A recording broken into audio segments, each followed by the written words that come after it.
Technical Trooper Todd Heilman has done a handful of death notifications over the years. One sticks out the most to me, he said. In a way, it was personal for Heilman. It was a double fatality crash on a highway at the edge of town. There had been 3 teenage girls in one car that crossed into the oncoming lane, hitting the other car head on.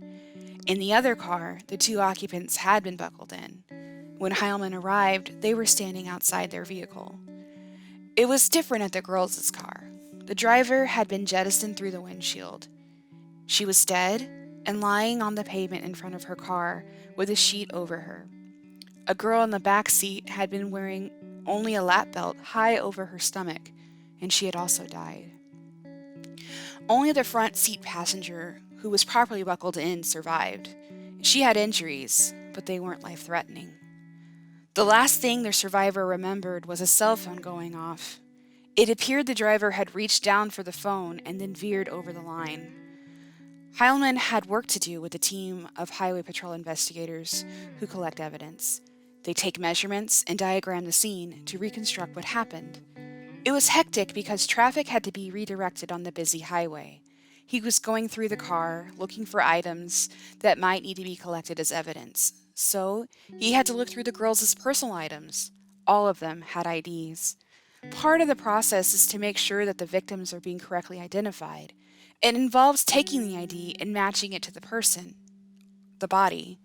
So Heilman was at the point where he had to walk over to the girl covered by the sheet and lift it. She was on her back. He lowered the ID close to her face and quickly confirmed a match. He was still over her body, he recalled, and he said, "It just dawned on me. All these thoughts and all these emotions were going through my head." She was the same age as his daughter, and like his daughter, she was tall, very pretty. She had the same eye color and the same hair color. And he said, "I just had a flash that it was my daughter lying there." And then he paused in retelling it. He paused maybe 5 seconds. "So that really hit me," he said, finishing. Later, being a dad, he recalls reacting to the crash by beseeching to his daughter, "Please, please," he told her, "pay attention. This is horrible." That day at the crash scene, after the bodies had been removed and the car towed away, he was notified that the driver's parents were waiting on the other side of town at the father's workplace. On his way, he thought to himself, "This is the worst part of our job." He explained, "It's very emotional, and I'm a soft-hearted person anyway." He pulled up to the father's business in his official car and uniform and saw her parents standing surrounded by people he assumed were relatives. Looking at them, already I had this covering of dread all over me, especially with a young person that's just starting life. So Dad was standing on my right, Mom is on my left. Dad has his arms around Mom's shoulders. The father was taller, so she had her arm around his waist, he recalled. And they were grasping hands in the middle between them.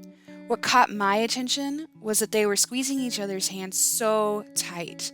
I just got the sense that if they could squeeze each other's hands tight enough, that he would tell them something else, he recalled. Their knuckles were white. After he parked his car, all eyes were on me, he recalls. As he was trained to do when getting out of his car, he grabbed his trooper's hat. But that time, he threw it back into the car, walked up to them, and told them the words they never wanted to hear in their entire life. The parents sobbed. He doesn't remember what they said, because in that moment, he was emotional too. "You try to save these kids' lives," Heilman said. "I have to relive this over and over and over again, and maybe I can reach someone with that story."